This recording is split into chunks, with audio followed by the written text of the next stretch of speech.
Yo, what's going on, Gridiron Goodfellas? Well, this is the first edition of many. Hopefully, I'll bring this video to you guys each week. But just gonna give a little recap of what happened in week one, and I'm gonna share some of those videos that you guys made with some of your predictions, and we'll see how they all fold out. So week one, we have the high score of the week. Is a bada bing, the bitch. He's the high score with 143. Obviously, that first round pick in Chris Johnson gave him 35 points. That worked out really well, and Arian Foster came up with 46. But Hakeem Nick's pick was really nice, but he had 143 points. The low scorer of the week on the flip side is Paulie Walnuts. Paulie scored 65 points this week. A little bit rough. And he played Made Men, and he got his ass whooped from Made Men, and he played the Italian Scallions, who he just barely lost to. He just had a rough week with only getting 17 points from Tony Romo. Joseph Adai did nothing. Ryan Grant, bye-bye. Ricky Williams didn't do much. Dwayne Bowe, homer, 1 pick, 1 point. And he didn't do much.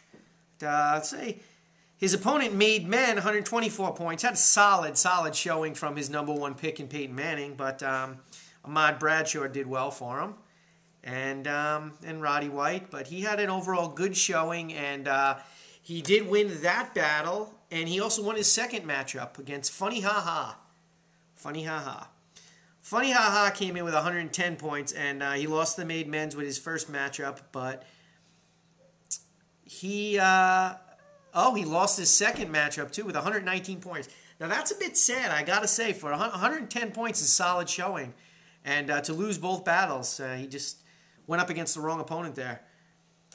Wise Guys had, as we all had, double matchups. Wise Guys played Funny Ha Ha and lost that match.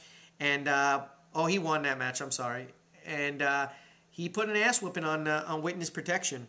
That's for sure. Witness Protection's double matchup, he lost against the Wise Guys, but he did win against the Bone Breakers, who, not so good, 75 points.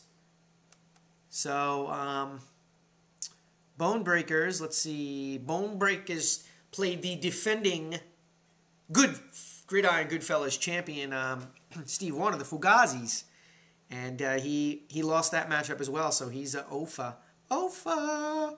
So sorry. Let's see, 75 points for the Bone Breakers. Yeah, Carson Palmer did okay with 28 points, but my boy Sean Green, -1 point. Not so good. Steven Jackson, 8 points. Yeah, Dwayne Jackson, homer, 3 points.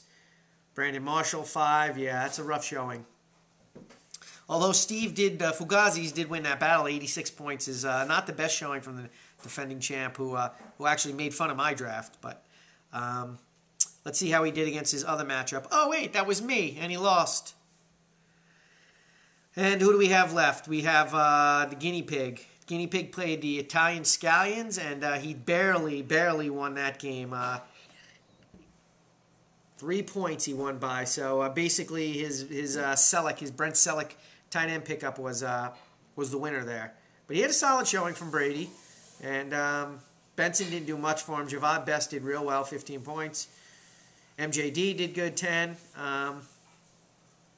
Solid showing from the Steelers. So, he did all right. And his second matchup was against the Pig. Who did the Pig play? I don't know who the Pig played. I'm not really sure. Oh, the Pig paid me, and he got his ass whooped. 143 points. So, after week one, our standing show is John the Bitch, that's me, in first. 2-0, great start. Made Men tied for first with 2-0, and a 3-way tie from the Wise Guys, Phil Singh, 2-0. In the middle of the pack, we have Guinea Pig, Mike Collins, 1-1.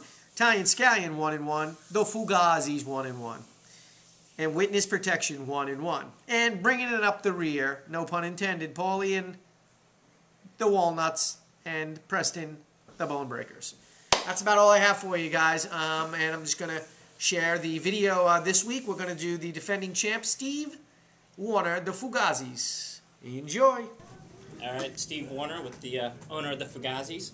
I think the biggest bust in 2010 is probably going to be McNabb, but I think he's a little too obvious. So I'm going to actually go with Mendenhall. I think he's hyped, and I think he's just going to tank it.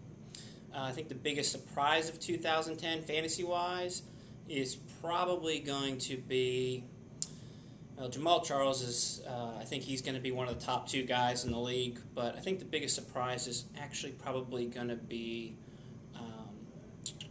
Ryan Matthews. I think he's really going to come on strong. I know he's hyped, but I think he's going to be better than most people think. Who will win the Super Bowl? Let's see. I'm actually going to go with the Ravens. Ravens and Chargers, but I'll go with the Raisins.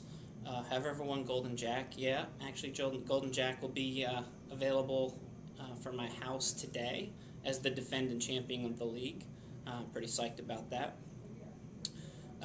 Who would I predict to win the 2010 season? God, Collins, Mr. Analytical. He's already won it twice. So I will predict Collins, even though it really, really, really pains me. Other than the, let's see, can you tell me which owner was the first year of Gridiron was no longer involved? Oh, maybe George? Because, and what reason I know George is because, A, he was here, but B, because he was infamous for taking 3 hours to make his pick. Who you predict to be the bitch this year? Well, you know what? Even if Bill doesn't come in last, I got to think he's the biggest bitch. Talk to you later.